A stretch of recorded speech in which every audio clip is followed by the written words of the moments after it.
Imagine this. You're standing in front of a mirror. You know you should move forward, yet in the next instant, you push yourself back. You've sworn to change, to succeed, to finally break the cycle, only to sabotage it all at the critical moment. You crave happiness, but choose relationships that guarantee pain. You long for progress, but procrastinate when it matters most. You see your goal clearly, yet destroy your chances right before reaching it. Have you felt this? As if an invisible hand pulls the strings, forcing you to dismantle your own hopes. The cruelest part is that you explain it away. I just had bad luck. Maybe I am not good enough. Maybe this is fine. And so you live in contradiction, resenting your weakness yet finding perverse comfort in familiar failure. You begin to wonder, are all efforts meaningless? Am I doomed to keep fighting my own shadow, knowing I can never win? Why does this happen? Why do you, who long for growth, end up as your own worst enemy?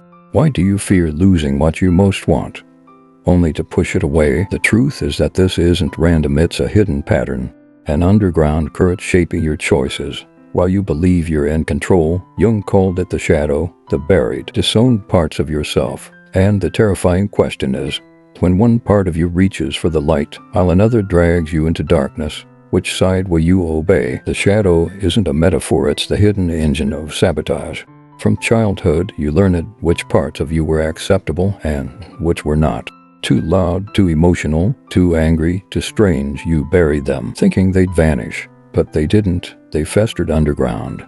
Unacknowledged, the shadow manipulates from behind the curtain. Jung warned, until you make the unconscious conscious, it will direct your life and you will call it fate. Nietzsche saw it as the will to power gone twisted. When your natural force to grow is stifled by fear or conformity, that energy curdles into resentment, self-hatred, destruction. Schopenhauer was even harsher. Life is suffering because we are slaves to blind impulses. Either way, repression guarantees sabotage. Modern culture only deepens this. You are told to smile, to succeed, to stay positive, to filter your flaws. Vulnerability is weakness, anger is unprofessional, sadness is inconvenient. So you exile them to the shadow. Yet the very traits you repress, anger, fear, sorrow, are the ones you most need for transformation. Anger protects your boundaries, fear points to growth, sadness slows you down to listen. But cut off from their messages, they return as procrastination, addiction, failed relationships, despair. So the real problem isn't laziness. It's civil war within. The persona you present battles the shadow you've buried. And when the gap grows too wide, the psyche will sabotage you just to rebalance. You've lived it, walking away from opportunities because of a whisper, you'll fail. Pushing away intimacy because of the echo, you're unlovable. Driving with one foot on the gas and one on the brake until you burn out. Worse still, the shadow's mechanism doesn't stop with individuals. Jung warned that repressed darkness erupts collectively. A society that denies its shadow produces hysteria, extremism, cruelty. What poisons your life also poisons the world. The core of the problem is this: you split yourself in half, clinging to light and rejecting dark. But the more you exile, the more the exile parts own you.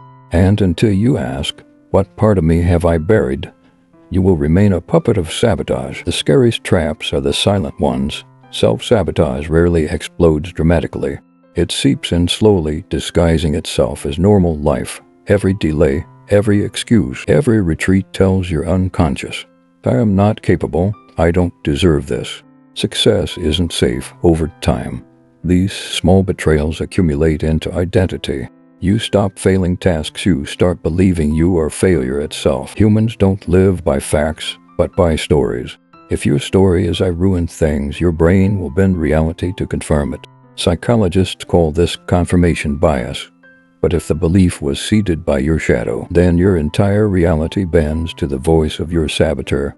That's why people stay in toxic relationships. The shadow whispers, this is what you deserve. Why people sabotage careers, the shadow sneers. People like you don't succeed. Why addictions persist, the shadow sighs. You're not meant to feel whole. Sabotage is not random, it's systemic. Every collapse reinforces the story that collapse is inevitable. Eventually you stop noticing. You shrug and call it just who I am. The shadow wins, when you confuse its voice for your own. And this isn't just personal, it's cultural. Humanity collectively sabotages itself, chasing misinformation over truth, designing systems that exhaust us, accelerating the destruction of the planet we depend on. Just as individuals repress anger or grief, societies repress vulnerability, compassion, uncertainty, and the denied parts return as violence, fanaticism, collapse. Look at yourself 10 years from now if nothing changes. How many dreams will rot untouched? How many loves will you push away? How many chances will you smother before they're born? The danger isn't just wasted potential, it's that you'll eventually stop calling it sabotage. You'll call it destiny. That is the quiet tragedy. The life that could have been extraordinary, traded for the familiar safety of failure. So ask, if this force is already rewriting your identity, bending your reality, shaping even our civilization, what happens when you finally face it?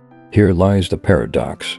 You don't defeat the shadow by fighting it, you defeat it by integration. Jung's radical insight was this: growth doesn't come from polishing only your good parts. It comes from embracing the whole. To stop sabotaging, you must stop pretending you are only light. The anger you feared can set your boundaries. The fear you buried can guide you to growth. The sadness you silenced can teach you compassion. What you've disowned is not your enemy, it's your raw material for transformation. This is why shadow work is rebellion in a culture that demands positivity. Choosing to face your darkness is an act of defiance. To admit, yes, I am capable of cruelty. Yes, I envy. Yes, I am afraid.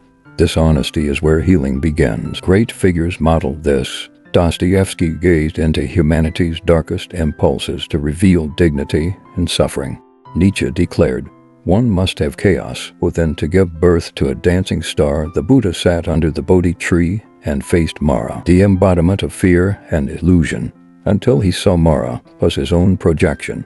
None of them erased the shadow, they integrated it. For you, rebellion starts small, pausing at procrastination to ask, what am I afraid of? Feeling anger and asking, what boundary needs defending? Not judging your sabotages, but decoding them.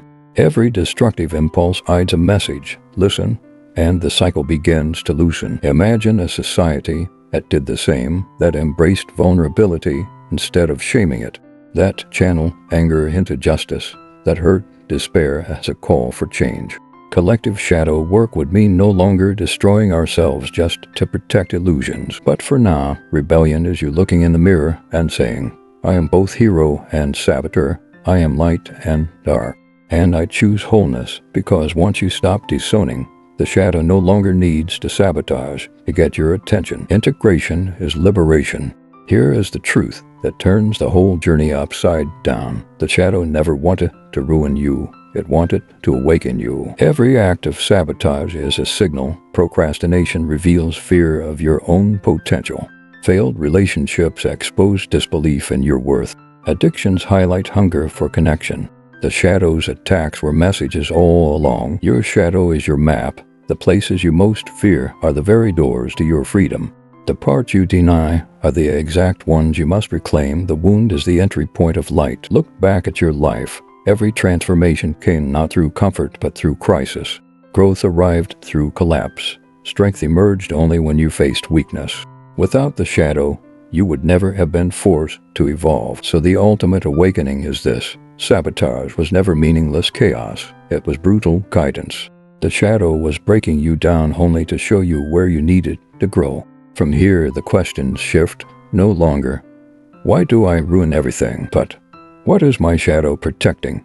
Not, why can't I succeed? But what part of me still waits to be integrated? Once you see the shadow as guide, the energy wasted and more turns into fuel for creation. The voice that once whispered, you'll fail, becomes the reminder you are ready. The addict becomes the healer. The angry outcast becomes the leader. The very traits that sabotage you become the gold of transformation. Now you face the real choice, wholeness or fragmentation.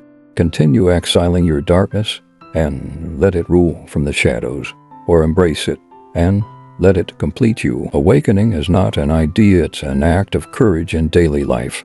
Next time sabotage pulls you back, pause, ask, what is my shadow teaching me? If you do that, even once the cycle cracks open, you step from prisoner to student, Because in the end, you were never fighting against yourself, you were fighting for yourself, blind to the truth.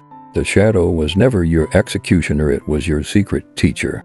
And once you learn its lessons, self-sabotage loses all power. So now you stand at the mirror. On one side, the life of endless ruin.